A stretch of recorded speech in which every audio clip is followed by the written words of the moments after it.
Hello everyone, I'm Kangning Diao, and today I'm gonna introduce my recent work, the reionization parameter inference from the three-dimensional Minkowski functionals of the 21 cm measurement.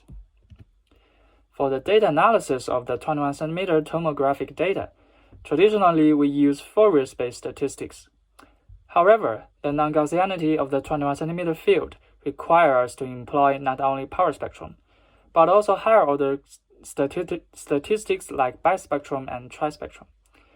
In such circumstances, we will have to calculate a huge number of statistics. To simplify this process, can we just have some statistics that correlate with all of them? That means maybe we need real space statistics. Fortunately, the high precision measurement given by next generation of interferometers allow us to get accurate image in real space. Therefore, now we can do some real space statistics like topological statistics. Here the topological statistics we choose is the Minkowski functionals, because any topological function that is invariant under translation and rotation can be represented as linear combinations of these functionals. The Minkowski functionals are functions of contour surfaces. Suppose you have a 3D field. By fixing a threshold value nu, you can get a contour surface. Now you can calculate the property of this surface, such as the volume inside, the area, the mean curvature, and Euler characteristics. And these four quantities are exactly four components of three-dimensional Minkowski functionals. You can change the threshold value nu and get different contour surface, and finally the Minkowski functionals. Thus, the Minkowski functionals are four functions of the threshold value. And previous work have proved that Minkowski functionals of pure 21 cm signal change with different redshift and reionization parameters. These two figures are V3 Euler characteristics versus the threshold value of brightness temperature. Although we have four Minkowski functionals, for simplicity, in this work I'll only show V3 as an example. The left figure is V3 in different redshift, and the change of the line shape reflects the evolution of the large-scale structure topology. And the right figure is the V3 of different reionization model in redshift 8, and the H1 fraction are all around 0.6. These models are degenerated in reionization history, but the topology of 21 cm signal is different, and V3 can distinguish them.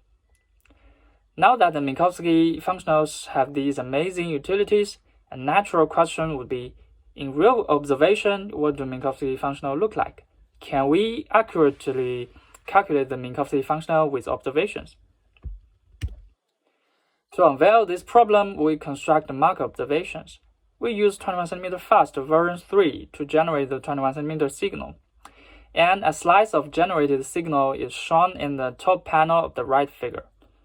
For SKA 1000 hours observation, we use tools 21 cm to generate angular resolution limited signal and thermal noise, as is shown in the left two plots in the bottom panel. And the middle right plot shows the addition of first two plots. We also consider the foreground contamination by employing the foreground cut, and the result is shown in the right plot. We consider the same effects for HERA 1000 hours observation using the 21 cm sense and our extended tools 21 cm, and the result is shown in the middle panel of the figure. With our mock observations, now we can calculate the Minkowski functional with different observational effects. The left figure shows the Minkowski functionals of resolution limited signal and this signal plus noise. It's also V3 versus a threshold value, and the dashed line shows a V3 without noise, while the solid line shows V3 with noise. Different colors denote different reionization parameters. We can see the V3 is severely biased by the noise. If you look at the slices in our mock observation, which is shown in the middle of this slide, you will see that the noise brings a huge number of small structures into the data cube, which causes the bias.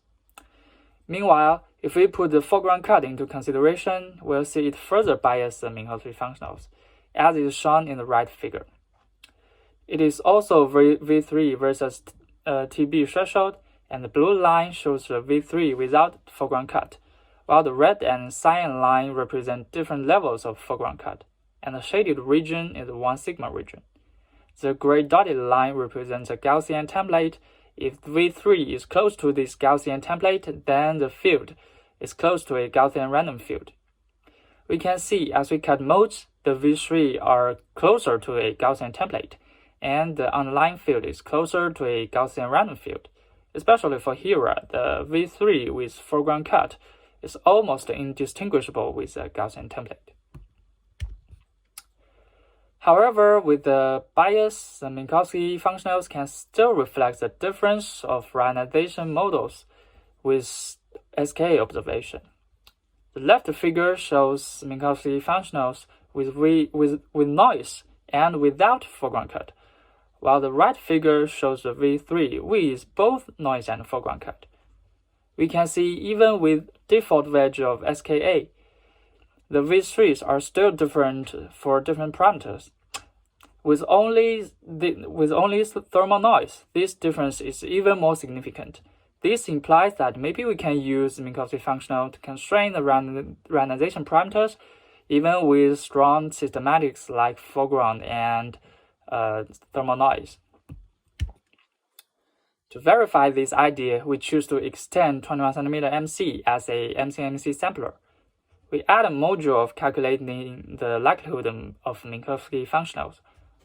Our mock observation have 256 cube grids with 512 megaparsec box length, and we choose redshift Z equal to 7 and 8, in which the Minkowski functionals are most deviated from the Gaussian shape. In the MCMC, the simulation have the same size, and we employ 138 chains run for 1,000 iterations. Such a process takes around 5 days with 64 threads. The left plot is a trace plot, from which we confirm the convergence of our result. Beyond that, we also run power spectrum MCMC as a benchmark for the Minkowski functional results, basically with the same settings. So here comes the result. Here we show the inference result with only thermal noise. The left figure assumes we're observing with SKA, while the right figure is for HERA. And these two plots share the same scale. The true parameters here are 30 and 4.7 for theta and log virial temperature respectively. In both plots, the blue denotes the power spectrum results and the red denotes the Minkowski functional results. In the contour plot, darker region is the 1 sigma contour and the lighter region is 2 sigma region. In the one-dimensional probability distribution, the shaded region denotes a 1 sigma error, and we can see for the SKA result, the Minkowski functional result is comparable to the power spectrum result. The 1 sigma region is only a bit larger. While for the HERA result, the Minkowski functional result is much worse than the power spectrum result. The power spectrum result is negligible for compared with the Minkowski functional result. Again, for the SKA result, if we take foreground cut into consideration, the Minkowski functional results are much worse than before for both models here.